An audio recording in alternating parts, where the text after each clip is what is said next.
Let's check out some awesome fishing spots around Invercargill. Most people probably associate Southland with some world-class trout fishing, but we found that the beautiful coast and many estuaries around Invercargill provide outstanding sea fishing, even for the land-based anglers. So let's check out some of the best sea fishing options. Our journey goes from east to west. The first stop is Fort Rose at the very end of the Catlins region. Fort Rose is situated at the mouth of the Avarua River, one of New Zealand's best brown trout fisheries. The mouth forms a large estuary with a fairly small entrance to the open sea. Many fish pass through this small passage on incoming and outgoing tides. This is a fantastic spot to target big Kahawai and Searun trout.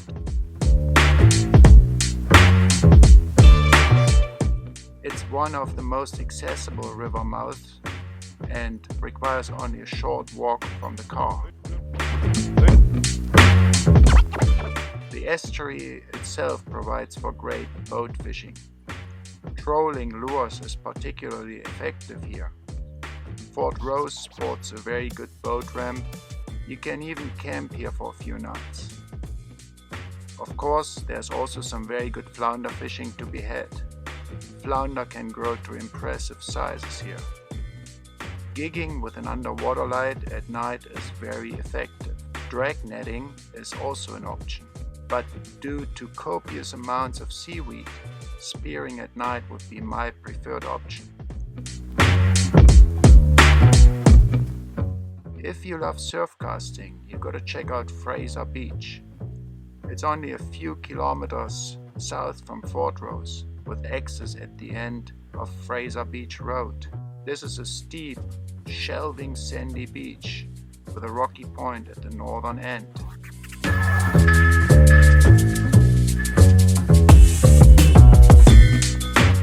It's a true surfcaster's paradise.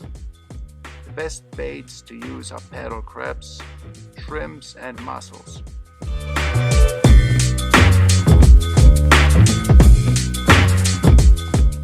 You can expect to catch rig, Gurnard and blue Moki. With a bit of luck, you could probably even catch blue cod here. All in all, Fort Rose is a top sea fishing destination near Invercargill. Okay, let's move on to our next fishing spots and check out the area around Bluff and Avarua Bay. Avarua Bay is a huge estuary towards the east of Bluff Harbor. It is an excellent spot for safe boating and kayaking. Target species in this huge bay are big flounder, piper and kahawai. I went for a dive here and speared some really big flounder in the channel. During my dive I also spotted plenty of piper, mullet and a massive stingray. The clear water in this bay combined with a gentle current creates an excellent condition for safe drift diving. Our next stop is Bluff. The coastline around the Bluff harbor entrance has lots of seaweed, which limits the surf casting and rock fishing options a bit. You can, however, line fish off the Bluff jetty. I've heard stories of blue cod and even salmon landed here.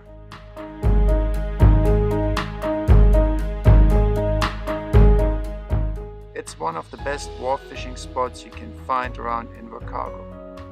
It is also quite possible to find small sandy patches in between the seaweed for some surf casting a bit further up towards Stirling Point. Small hooks baited with shrimps or mussels could score you some blue Moki or even trumpeter here. The area west of Stirling Point is a well-known spearfishing destination on calm days. Visibility is usually quite good in this area. Many fish are present. Butterfish, blue Moki, trumpeter and blue cod are likely targets. You can also expect to find legal Paua and at times crayfish here. Another good and safe area for diving is on the western side of Bluff near Ocean Beach Road. I have seen a few blue Moki and also got lucky and found some good sized Paua. Please remember to only take a few Paua here and there to keep stock levels high and avoid closure of this excellent Paua fishery.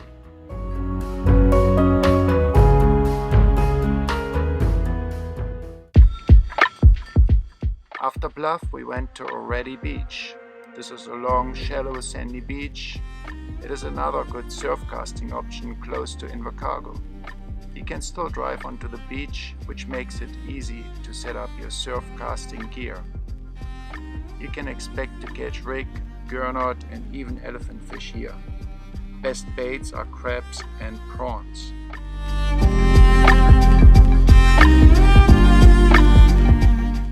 Moving further west along the coast, you'll reach Riverton. The Riverton rocks on the eastern side are a good option for rock fishing, while the kelpie areas at the southern side of the headland provide good diving opportunities. Unfortunately, the visibility is oftentimes very poor here. Driving along the coast a little further brings us to Kolak Bay. The beach itself is a good option for surf casting for rig and Gurnard. Watch out for washed up seaweed, as this can sometimes make this beach unfishable. Further along at Kolak Bay headland you can also find a very good boat ramp and some rock fishing options. On calm days this is a good option for kayak fishing with a good chance of catching bluecod. There are also a few camping options in Kolak Bay, making this a good overnight fishing destination. Our next fishing spot is called Cozy Nook. It's probably one of the most beautiful fishing spots in New Zealand. Fish life is plentiful here. Besides line fishing, this is also a great diving spot. I went for a quick dive and got my first trumpeter.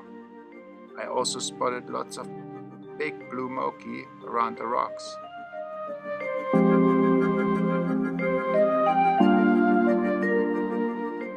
There are also a few options to launch boats in this area. However, due to the often big swells, Kolak Bay is probably a safer option for boat launching. Our last fishing spot near Invercargill is Monkey Island. We did some drone fishing here, using a 2-hook ledger rig baited with crabs, scored us a big rig shark at this beach. This is one of the most beautiful beaches to fish at. Sea fishing around Invercargill has been an absolute blast for us. There's just so much excellent coastline to explore. In this video we barely scratched the surface. Most places receive very little fishing pressure and you can expect not to see another soul when you're out fishing, adding to the remote and wild fishing experience. It's an area of wild and beautiful coastlines mixed with large and often calm estuaries. We hope you enjoyed this video. If you want to know more about the best bite times to increase your catch rate, come and visit us at fishingreminder.com. We have been predicting best fishing times for over 10 years now. It's worldwide, it's free, and it really works. So see you in the next video.